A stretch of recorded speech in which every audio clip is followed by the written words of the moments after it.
Police services and auto industry heads are calling on Ottawa again to address auto crime and want to see a more detailed action plan, including stiffer security at seaports. Jason Gaidola joins us live tonight with more on this. Good evening, Jason. Yeah, good evening, Matt. Peel Police hosted another summit today, and while the federal government did announce recent funding to tackle the issue, police forces and automakers, people in the auto industry, are asking the federal government to make it more a priority after seeing a rising concerning trend in carjackings and home invasions. The latest incident happened in Ancaster over the weekend. I had an alarm system at the other house too, so whether you have it, the alarm system or not, they'll still break in.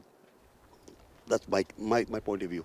Neighbors living in a quiet area in Ancaster are throwing their hands up over break-ins following the latest home invasion and car theft this past Sunday. In this video posted on a Facebook group page, overnight surveillance shows this unknown person with a flashlight.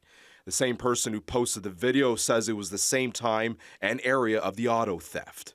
Hamilton police say prior to the vehicle being stolen, the suspects had broke into the house through a window and stole the keys. Hamilton police tell CHCH News the unknown suspect or suspects then found the keys for a red Dodge Charger Hellcat, valued at approximately $70,000, also stealing some cash and other smaller personal property. And police received several other calls for a suspicious person and other residential entries in the Ancaster area, another in which a Toyota Rav was stolen. Meanwhile, in Mississauga today, Peel Regional Police hosted a second summit on widespread auto thefts that includes speakers from the automotive industry. These auto thefts, as we've seen, are now shifting to things like home invasions, carjackings, and the use of illegal firearms. 8 law enforcement agencies, including Hamilton and Niagara, say combined data shows a 116% spike in stolen vehicles, worth more than $500 million in 2023 alone.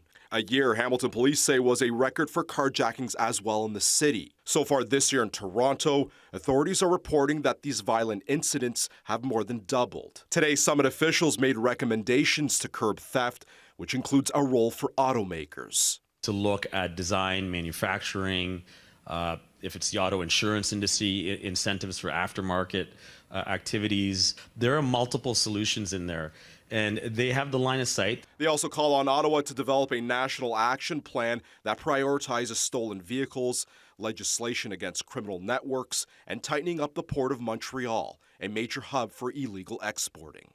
If you could plug that hole, 80% of these vehicles, 80% of these victims would not have been stolen, they wouldn't have been victimized. Because they're stolen, they know the profit's there, and they know the vehicles are going to get out through Montreal.